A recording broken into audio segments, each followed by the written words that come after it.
en 1966, le Syndicat national de la recherche et de l'enseignement supérieur SINARES est l'un des plus importants syndicats dans le paysage syndical ivoirien avec 58 ans d'existence. Dans le cadre de sa politique de proximité avec toutes les forces vives de la nation, le président Laurent Gbagbo, lui-même ancien membre, entend compter le SINARES parmi ses partenaires sociaux. Raison pour laquelle le vice-président exécutif chargé de la société civile, des syndicats et du monde du travail, l'ambassadeur Koudou Kessie Raymond, a rencontré les responsables du dit syndicat le mardi 24 septembre 2024 à son siège-ci à l'université de Cocody pour échanger. Les échanges ont porté sur la situation sociopolitique du pays. Accompagné de ses collaborateurs, l'ancien secrétaire général du SINARES, l'ambassadeur Koudou Kessie, a remémoré les moments forts de la lutte syndicale ayant abouti au multipartisme.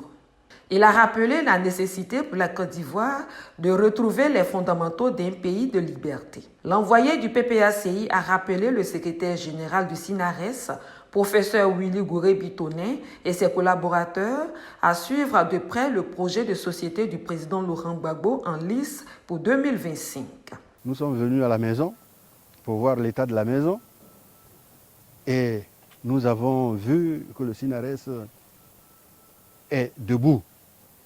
L'incassable est toujours présent et nous avons beaucoup d'espoir que tout ce que nous observons aujourd'hui en Côte d'Ivoire et qui fait problème, le SINARES sera là.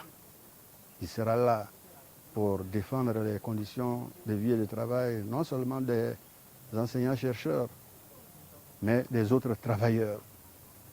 Nous allons vers des moments importants de la Côte d'Ivoire en 2025.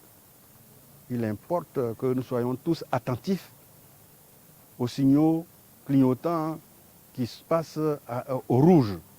Et le SINARES nous a montré une oreille attentive pour que une des questions fondamentales, celle de l'exclusion de certains Ivoiriens de la liste électorale, dont celle du président Laurent Gbagbo en particulier, ce que nous observons et qui peut faire problème demain, il importe que ce soit pris en compte et le SINARES a été attentif à notre plaidoyer, à nos explications et il entend rester le SINARES, c'est-à-dire l'incassable.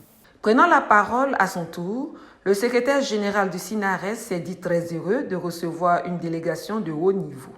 C'est un grand honneur pour lui. Selon lui, le SINARES s'intéresse à tout ce qui touche à la vie de la nation. Il continuera d'occuper la place qui est la sienne. Nous sommes SINARES.